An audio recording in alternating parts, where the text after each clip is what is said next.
Hello दोस्तों, Hindi audio book knowledge में आपका स्वागत है। तो बात करते हैं पुस्तक आपके और चेतन मन की शक्ति से आगे। इस पुस्तक के छठे अध्याय आदतों के प्रतिमान, यानी पहले हम आदतें बनाते हैं फिर आदतें हमें बनाती हैं। अगर इसके पहले के अध्याय आपने नहीं सुने तो भी सुन ले, जिसका लिंक आपको नीचे डिस्क्रिप्शन बॉक्स में मिल जाएगा। तो चलिए दोस्तों, शुरू करते हैं। मैं एक बार फिर इस अध्याय के शीर्षक को दोहराता हूँ। पहले हम आदतें बनाते हैं फिर आदतें हमें बनाती हैं। स्व अवधारणाओं की ही तरह जब हम जन्म लेते हैं तो हमारे भीतर किसी भी आदत का विकास नहीं हुआ होता। हमारी सारी आदतें विकसित की जाती हैं और एक बार ये आदतें विकसित हो जाती हैं तो उनमें से कुछ अधिक विकसित आदतें हमारे मूल व्यवहार में शामिल हो जाती हैं और वातावरण के प्रति हमारी प्रतिक्रिया और आंतरिक धारणा का रूप ले लेती हैं। यह जानना महत्वपूर्ण है कि किसी आदत के साथ जुड़े रहना यह हमारे चुनाव पर निर्भर होता है। ऐसी आदतें जो हमारे लिए उपयोगी हैं और हमें सहायता करती हैं, उन्हें स्वोद्देश्य अभ्यास में लाया जाना चाहिए और उन पर ध्यान देना चाहिए। उसी तरह यह भी ध्यान में रखना चाहिए कि जो आदतें हमारे लिए उपयोगी नहीं रह जाती, उन्हें बदलने या त्यागने की क्षमता भी हमारे भीतर ही है। हमारी आदतों के दो प्रकार होते हैं, सकारात्मक और नकारात्मक। सकारात्मक आदतों में चलना, बात करना, कार चलाना, खाना आदि जैसी हजारों बातों को लिया जाता है। नकारात्मक आदतों में हमेशा डर का भाव छिपा रहता है। इस अध्याय में हम इसके बारे में और विस्तार से बात करेंगे। आदतों के प्रतिमान या पैटर्न बढ़िया होते हैं क्योंकि वे हमें एक साथ कई काम करने की अनुमति देते हैं। चूंकि हम अपने चेतन मन में एक बार में एक ही विचार को धारण कर सकते हैं, अतः आदतों के प्रतिमान ना होने पर हम एक साथ या एक के बाद एक कई काम नहीं कर सकते। उदाहरण के लिए कार चलाने की बात करें। जब आपने पहली बार कार चलाना सीखा था तो आपने कार में कूदकर चाबी लगाकर कार चालू करके और ब्रेक से पांव हटाकर कार आगे नहीं बढ़ाई थी। आपको क्या करना है यह पता नहीं था। अतः अतः अपने माता पिता की सलाह लेकर और ड्राइविंग के सारे नियम जानने के बाद ही आपने कार चलाना सीखा। मगर इसमें भी कुछ समय लगा, कई गलतियां हुई और ध्यानपूर्वक इसे सीखने की जरूरत पड़ी। पहली बार कार चलाते हुए, मोबाइल पर बात करते समय या किसी किताब को टैब पर सुनते हुए भी आपको दिक्कतों का सामना करना पड़ा होगा। यह सब करते समय आपको ओवर स्टेयरिंग, जोर से ब्रेक लगाना, ढलान पर कार पार्क करने में गलती आदि से बचने के लिए बहुत प्रयास व अभ्यास की जरूरत पड़ी होगी। चलिए, आपको मेरी बात की दिशा समझ में आ गई। हम आदतों को विकसित करने के लिए निम्न बातों का अनुसरण करते हैं। पहला, संबंधित जानकारी डेटा इनपुट। दूसरा है अभ्यास या दोहराव। स्नायु तंत्रीय दृष्टि से इसका अर्थ समझने के लिए लेखक डैनियल कोयल अपनी पुस्तक द टैलेंट कोड में कहते हैं कि टैलेंट कोड क्रांतिकारी वैज्ञानिक खोज के आधार पर निर्मित होता है, जिसमें माइलिन नामक एक तंत्रिकीय मीन्स वाहक न्यूरल इंसुलेटर शामिल रहता है। इसे कुछ तंत्रिका तंत्र विशेषज्ञ कौशल प्राप्ति का अचूक साधन मानते हैं। इसीलिए मनुष्य द्वारा अर्जित कोई भी कौशल, चाहे वो बेसबॉल खेलना हो या कोई और खेल हो, इसके लिए तंत्रिका तंतुओं की एक महीन श्रृंखला तैयार होती है जिसमें सूक्ष्म विद्युतीय आवेग उपस्थित रहते हैं। ठीक वैसे ही जैसे किसी विद्युत परिपथ से कोई संकेत प्रवाहित हो रहा हो। माइलिन का कार्य सारे तंतुओं को एक दिशा में जोड़े रखना है। जैसे कि हम किसी रबर टेप द्वारा तांबे के तारों को जोड़ने का काम करते हैं ताकि विद्युत आवेग का रिसाव ना हो और सारे संकेत सिग्नल शक्तिशाली और तीव्र बने रहें। हम किसी कौशल का जितना अधिक अभ्यास करते हैं अर्थात किसी परिपथ को जितना अधिक संचारित करते हैं हमारा माइलिन उस परिपथ के चारों ओर आवेगों को जोड़ने का काम करता रहता है। ये आवेग जितने अधिक होंगे हमारा कौशल उतना ही अधिक बढ़ेगा। हर एक आवेग कुछ और कौशल को जोड़ता जाएगा। माइलिन जितना अधिक सघन होगा उतना ही वह रोधक होगा। इसी के कारण हमारे विचार और कामों में गति आती जाएगी। कोयल आगे कहते हैं, यह परिवर्तन 3 साधारण तथ्यों पर आधारित होता है। पहला, मानव का हरेक विचार, कार्य और भावना वास्तव में तंत्रिका तंतुओं के परिपथ से निकालने वाली न्यूरॉन की श्रृंखला होती है। दूसरा, माइलिन किसी इंसुलेटर की तरह कार्य करता है जो तंत्रिका तंतुओं को आपस में जोड़कर उनकी शक्ति, गति और सटीकता को बढ़ाने का काम करता है। तीसरा है, हम इस परिपथ को जितना अधिक सक्रिय बनाते हैं माइलिन की परत मोटी होती जाती है और परिपथ बड़ा हो जाता है। परिणाम स्वरूप हमारे विचार और कार्य अधिक तीव्र, तेज और शक्तिशाली हो जाते हैं। हमारे वाहन चालन के उदाहरण में डाटा इनपुट के रूप में वे सारे निर्देश थे जो हमें अपने पालकों, प्रशिक्षक, बड़े भाई बहनों या मित्रों से मिले थे। दोहराव का कारण स्वयं वर्णित है। हम लगातार अभ्यास करते रहते हैं और समय के साथ यह हमारी आदत बन जाती है।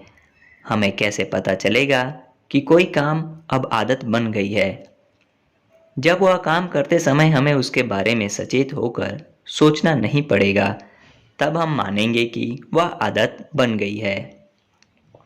हमें मिली सूचनाएं अभ्यास के द्वारा हमारे अवचेतन में संग्रहित हो जाती हैं, अर्थात हम अब एक साथ कई काम कर सकते हैं, अर्थात बिना निर्देशों के कार चला सकते हैं, साथी से बात कर सकते हैं, फोन पर बात कर सकते हैं और रेडियो पर कोई कार्यक्रम सुन सकते हैं। आप कभी ऐसे रेस्टोरेंट में गए हैं जहां पियानो वादन होता है? आपने देखा होगा कि पियानो वादक अपने ग्राहक से बात करते समय भी सुंदर धुन बजा रहा होता है। वादक स्वयं किसी व्यक्ति से बातचीत में मशगूल है, मगर उसकी उंगलियां पियानो के कीबोर्ड पर बिना कोई गलती किए फिसलती जा रही हैं। यह कहने की जरूरत ही नहीं है कि पियानो वादक ने यह कौशल पहले ही प्रयास में अर्जित किया होगा। उसने धुन को गहराई से समझा होगा, सुना होगा, बिना किसी से बात किए, और इसका लगातार अभ्यास तब तक किया होगा जब तक वह उस धुन को प्रवाह में बजा ना ले और उसे बजाने के लिए उसे सोचना ना पड़े। तब यह उसकी आदत में आ चुका होगा। इसी उदाहरण में यदि उसे कोई ऐसी धुन दी जाए जिसे उसने पहले ना बजाया हो, तो वह उस धुन को पढ़कर, देखकर पियानो पर बजा लेगा, मगर उस समय वह किसी से बात नहीं कर सकेगा क्योंकि उसका पूरा ध्यान उस धुन को पढ़ने में होगा। यही कुछ टाइपिंग सीखते समय भी होता है। पहले हम निर्देशों के अनुसार टाइपिंग सीखते हैं, उसका अभ्यास करते हैं और फिर हम टाइप करने लगते हैं। पहले कही बात को पुनः दोहराते हैं कि आदतों के प्रतिमान हमें एक साथ कई काम करने की अनुमति देते हैं, वह भी बिना किसी सचेत विचार के। पर अब हम विचार करेंगे कि कुछ आदतें, विशेषतः नकारात्मक आदतें, किस तरह आपके व्यवहार को नकारात्मक रूप से प्रभावित कर सकती हैं और कुछ निर्देश हमारे लिए किस तरह हानिकारक हो सकते हैं। मुझे बुरी आदतों के बारे में एक टिप्पणी करने दें। बुरी आदतें बस बुरी आदतें होती हैं जिन्हें समय के साथ व्यक्ति विकसित करता है और अब उन्हें चाहकर भी दूर नहीं कर पाता है। पेशेवर लोग इसे लत या व्यसन भी कहेंगे, मगर अपने आप को किसी बुरी आदत की पकड़ से छुड़ाने के लिए भी हम वही तरीके और तकनीकें इस्तेमाल करते हैं जिन्हें इस पुस्तक में अध्याय 8 में अभिपुष्टि और इसकी तकनीकें शीर्षक में दिया गया है। आधार यह है कि अब आपको किसी भी पुराने या बेकार विश्वास, व्यवहार या आदत जिसके आप अब तक आदी थे का गुलाम बने रहने की आवश्यकता नहीं है। आप जल्दी ही जानेंगे कि स्वयं को इस बोझ या कबाड़ से दूर कैसे करें जिसे आप अपने जीवन के अब तक के सफर में इकट्ठा कर लाए हैं। यह काम ऐसा कठिन नहीं है जिसे आप कर ही नहीं सकते या जिसे करने के लिए आपको तिब्बत की गुफाओं में तपस्या कर रहे किसी साधु के मार्गदर्शन की आवश्यकता होगी। अब नकारात्मक आदतों के नमूनों पर आते हैं। हम पहले भी यह कह चुके हैं कि नकारात्मक आदतों के नमूनों में डर का तत्व शामिल रहता है और अधिकांश मामलों में हमारे भीतर की नकारात्मक आदतें हमारे अंदर तब से डाली जाती हैं जब हम 6 वर्ष से कम आयु के होते हैं। हम इस आदत में कैसे पड़े यह हमारी स्मृति से धुंधला चुका होता है। चूंकि हमें यह नहीं पता होता कि ये डर की आदतें हमने कैसे विकसित की, अतः हमारे भविष्य के निर्णय और व्यवहार इससे प्रभावित होते हैं। 6 वर्ष की आयु के बाद हो सकता है हमारे मन में किसी खास वस्तु या व्यक्ति के प्रति डर उत्पन्न हो जाए, मगर इस डर का कारण या घटना की स्मृति बिल्कुल ताजा ही होगी। ऐसी स्थिति में हमारी परिभाषा के अनुसार यह आदत नकारात्मक आदत के नमूनों की श्रेणी में नहीं आएगी। नकारात्मक आदतों के 2 नमूने या प्रतिमान होते हैं, आवेशपूर्ण और बाध्यकारी। आवेशपूर्ण आदतों के नमूने। आवेशपूर्ण आदतों में यह भाव उपस्थित रहता है कि मैं डैश नहीं कर सकता या मेरे साथ कुछ गलत होने वाला है। अधिकांश मामलों में वयस्क अवस्था में मन में छिपे डर वास्तव में बचपन में घटी किसी घटना से उत्पन्न हुए अभिघात का ही परिणाम होते हैं जिन्हें दबाया जाता है। उदाहरण के लिए एक बच्चे को तैरना सीखते समय तरण ताल में गिरने के अनुभव से मन में डर बैठ गया। तैरना सीखने से पहले ही तरण ताल में डूबने का अनुभव किसी भी आयु के व्यक्ति के लिए डरावना हो सकता है, मगर 6 साल की आयु के बाद भी उसके मन में इस घटना की स्मृति बनी रहती है और धीरे धीरे यह एक डर में बदल जाती है जिसके तहत वह तैरना या यहाँ तक कि पानी के पास तक जाने से डरने लगता है। इस तरह इस छोटे बच्चे के मन में उस प्राणघातक घटना का डर हमेशा के लिए बैठ जाता है।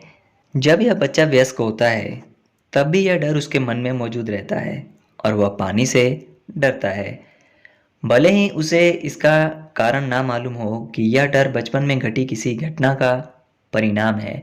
उसके मन में पानी को लेकर आवेशपूर्ण नकारात्मक विचार व्याप्त रहते हैं और जैसे ही वह पानी के पास जाता है ये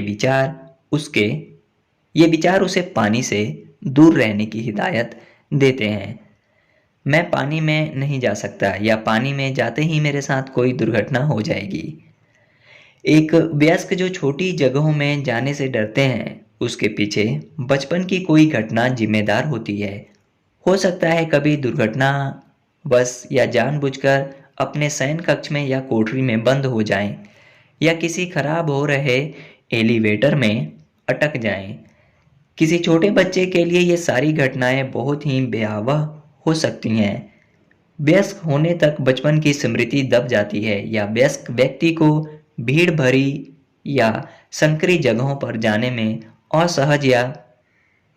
असहज सा महसूस हो सकता है या डर सा लगता है। मैं उस अंधेरे संकरे कक्ष में नहीं जाना चाहता या वहां जाने पर मेरे साथ कुछ गलत घट जाएगा। ऐसे विचार ये आवेशपूर्ण नकारात्मक आदतों के कुछ उदाहरण हैं जिनमें भय का अंश समावेशित रहता है और इस भय के पीछे बचपन की कुछ घटनाओं की स्मृति छिपी रहती है। डॉक्टर मर्फी ने इस पुस्तक के अध्याय 21 में इस तरह के डर से बाहर निकलने के कुछ तरीके सुझाए हैं। बाध्यकारी नकारात्मक आदतों के नमूने। बाध्यकारी नकारात्मक आदतें कहती हैं, मुझे कुछ करना चाहिए या मेरे साथ कुछ बुरा घटने वाला है। बाध्यकारी नकारात्मक आदतों के यूं तो कई प्रकार होते हैं, मगर उनमें से 3 सामान्य तौर पर अक्सर देखे जाते हैं। पहला, बाध्यकारी समय निष्ठा। दूसरा, बाध्यकारी आदेश पालन। तीसरा, बाध्यकारी सक्रियता। याद रखें, अधिकांश आदतें हमारे अंदर 6 साल की आयु तक ही बो दी जाती हैं। अतः देखें कि कोई व्यक्ति किस तरह बाध्यकारी समय निष्ठा का शिकार होता है, अर्थात हमेशा यह सोचता है कि मुझे समय पर पहुंचना ही होगा, अन्यथा चूंकि ये आदतें हमारे अंदर 6 साल की आयु में डाल दी जाती हैं, तो जाहिर है कि ये आदतें हमें अपने माता पिता या अभिभावकों से ही मिलती मिलती हैं। यह भी जानना महत्वपूर्ण है कि जिन पालकों ने हमारे अंदर इन आदतों को डाला होता है, वे स्वयं भी इस आदत के शिकार होते हैं। अब देखते हैं कि जिम्मी नामक बच्चा किस तरह 6 साल से पहले ही बाध्यकारी समयनिष्ठता या कंपल्सिव पंक्चुअल का शिकार होता है।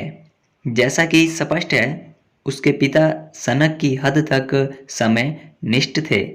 वह सारे घर में तूफान उठा देते थे और कहते थे, यदि तुम समय पर नहीं आ सकते तो जल्दी आ जाया करो। बेचारे जिम्मी को कोई मौका नहीं मिला। एक बार 4 वर्ष की आयु में वह अपने पड़ोस के घर में खेल रहा था। खेलते खेलते समय का ध्यान ही ना रहा और वह रात के खाने के लिए 15 मिनट देर से पहुंचा। पहली बार उसे पिता का भाषण सुनने को मिला। दूसरी बार उसे धमकाया गया, जैसे उसे उसके कमरे में भेज दिया जाएगा, या वह सब जो एक अच्छे प्यार करने वाले मगर सनकी पिता कर सकते हैं। तीसरी बार पिता अपना आपा खो बैठे और इसके बाद जिम्मी को उनकी बात समझने में देर नहीं लगी। उसने अपने भीतर नकारात्मक आदत विकसित कर ली जो कहती थी, मुझे समय पर पहुंचना है, नहीं तो डैश। और इस रिक्त स्थान को भरना 4 साल के बच्चे के लिए अच्छा नहीं था। यह इस बात का बढ़िया और स्पष्ट उदाहरण है कि किस तरह 6 साल से कम की आयु में किसी के भीतर नकारात्मक आदत को डाली जा सकती है, जो आगे जाकर भय पैदा करने लगती है। आप कहेंगे तो क्या आप कहेंगे तो क्या यह मुझे बड़े होने के बाद कैसे प्रभावित कर सकती है? इसका उत्तर है, उसी तरह जैसे इसने जिम्मी के पिता को प्रभावित किया। वे इस आदत के चलते जिम्मी के देर से आने पर समझदारी से काम ना ले सके। ओमेगा के संस्थापक जॉन बॉयल ने सैन डिएगो के पुलिस विभाग के साथ बहुत काम किया। उन्होंने सीखा कि सैन डिएगो में होने वाली वाहन दुर्घटनाओं में 80% दुर्घटनाएं केवल इसलिए होती हैं कि वाहन चालक बहुत जल्दी में रहते हैं या अपने तय समय से देर से चल रहे होते हैं। देखें कि किस तरह बाध्यकारी समय निष्ठा की यह आदत व्यक्ति को उसके प्रमुख ग्राहक से मिलने के लिए यह महसूस कराती है कि उन्हें देर ना हो जाए। वह बेवजह के भय की गिरफ्त में आ जाता है कि कहीं उसका ग्राहक विमुख ना हो जाए। ऐसा हुआ तो उसका मालिक उसे नौकरी से निकाल देगा और पत्नी उसे तलाक दे देगी, वगैरह वगैरह। वह तात्कालिक रूप से नासमझ बन जाता है, वाहन बहुत तेज चलाता है, लाल बत्ती को भी पार करता है और दुर्घटना का शिकार बन जाता है। इस आदत की पकड़ से निकलने के लिए एक अभिपुष्टि करनी होगी। वह यह है कि समय पर पहुंचना अच्छा है, मगर हर हालत में पहुंचना ही है यह जरूरी नहीं। अब हम अन्य 2 आदतों, बाध्यकारी आदेश पालन और बाध्यकारी सक्रियता की बात करेंगे। 4 साल की मैरी की मां साफ सफाई की सनक से पीड़ित है। वह लगातार घर को व्यवस्थित करती रहती है। उसे यही चिंता रहती है कि कहीं कोई वस्तु अपनी जगह से हिली तो नहीं या अव्यवस्थित तो नहीं। भगवान ना करे यदि नन्ही मैरी किसी दिन अपना बिस्तर समेटना भूल जाती है और अपनी रात को पहनने वाली पोशाक भी बिस्तर पर पटक जाती है, क्योंकि शायद उसके पिता सारे बच्चों पर चिल्ला रहे हों कि जल्दी चलो नहीं तो स्कूल के लिए देर हो जाएगी। माँ मैरी के कमरे की हालत देखकर सारा दिन गुस्से में तमतमाई रही कि कब मैरी आए और कब वह उस पर इस काम के लिए बरसे। अब आगे की सारी बात आप खुद समझ जाएं। बाध्यकारी सक्रियता की आदत उन पालकों द्वारा डाली जाती है जो स्वयं सारा समय किसी न किसी काम में व्यस्त रहते हैं। वे ना तो कभी आराम करते हैं, ना ही थोड़ा समय अपने लिए निकालते हैं। उनके घर में संवाद कुछ इस तरह होता है, क्या तुम दिन भर खाली बैठी बस टीवी पर कार्टून देखने वाली हो? तुम वे पुस्तकें क्यों नहीं पढ़ती जो मैं तुम्हारे लिए लाया था? पिता अपनी रॉ में शायद यह भूल जाते हैं कि 4 साल का जिम्मी या मैरी अभी तक पढ़ना नहीं सीखे हैं। या फिर तुम खेल का अभ्यास क्यों नहीं करती? और इस तरह से आदेश का क्रम चलता रहता है। अपनी नकारात्मक आदतों के नमूनों को पहचानने के 2 चरण हैं। पहला, अपने भीतर की बाध्यता को दूर करने का प्रयास करें और समझदार की तरह व्यवहार करते हुए उस आदत में से जो कुछ भी सनक या बाध्यता है उसे समझें। दूसरा, अपने परिवार में चली आ रही परंपरा को तोड़ें, अन्यथा जब आपके बच्चे होंगे या हैं तो आप इन आदतों को अपने बच्चों में भी विकसित करेंगे।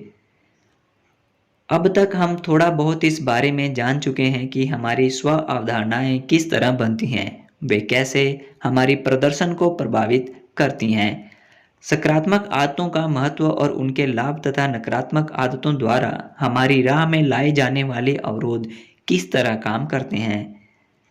अब हमारे चेतन और अवचेतन मन क्या हैं, उनका संवाद कैसे होता है और वे इस संवाद द्वारा किस तरह हमारे कार्यों के चुनाव को तय करते हैं, इस बारे में अपनी समझ को गहरी करने का प्रयास करेंगे। इस संक्रमण के हिस्से के रूप में मैं चार्ल्स टी टॉट पीएचडी की पुस्तक who am I the बिलिप्स experience का एक अनुच्छेद यहाँ लेना चाहूँगा। डॉक्टर टॉट लिखते हैं कि हम कौन हैं, इसे लेकर हमारे मन में कई धारणाएं होती हैं जो धीरे धीरे सिद्धांतों का रूप ले लेती हैं, जैसे मैं ईसाई हूँ, मैं बौद्ध हूँ, मैं पॉपी हूँ आदि। इनका दूसरा दृष्टिकोण भी हो सकता है। यदि हम इन सिद्धांतों को केवल सिद्धांत मानकर चलें और कहें कि मेरे मन में कुछ धारणाएं हैं, मैं नहीं जानता वे सही हैं या गलत। हाँ, मैं कभी कभी उनके अनुसार काम करता हूँ, तो जीवन उतना बुरा नहीं रहेगा। दिक्कत यह है कि ये सिद्धांत हमारे बचपन में ही हमारे मन में बिठा दिए जाते हैं और हमारी स्वयं को और दुनिया को देखने की दृष्टि ही बदल दी जाती है। यहाँ हमें उन सिद्धांतों पर कभी कभी चलने या उनमें से चुनने की छूट नहीं होती। सांस्कृतिकरण की प्रक्रिया में न केवल सांस्कृतिक ज्ञान एक से दूसरे में भेजा जाता है, वरन सारे प्रतिबंध भी साथ आते हैं। हमारी अपरिचित धारणाएं हमारी जीवन शैली को नियंत्रित करने लगती हैं। जब हम इस प्रश्न पर आते हैं कि एक अच्छा जीवन जीने के लिए हमें क्या करना चाहिए, तो सबसे पहले यह देखें कि आपको किन सिद्धांतों द्वारा अनुकूलित किया गया है। उन पर अपना दृष्टिकोण विकसित करें और फिर उन पर वयस्क के समान निर्णय लें कि आप उन्हें और आगे ले जाना चाहते हैं या उनका पालन नहीं करना चाहते। अपने आप से पूछें, क्या मैं इस बात पर विश्वास करना चाहता हूँ कि मैं ऐसा हूँ? उन सिद्धांतों को भी परखें जो आपके बारे में हैं और जिनका अब तक आपके जीवन में महत्वपूर्ण स्थान रहा है।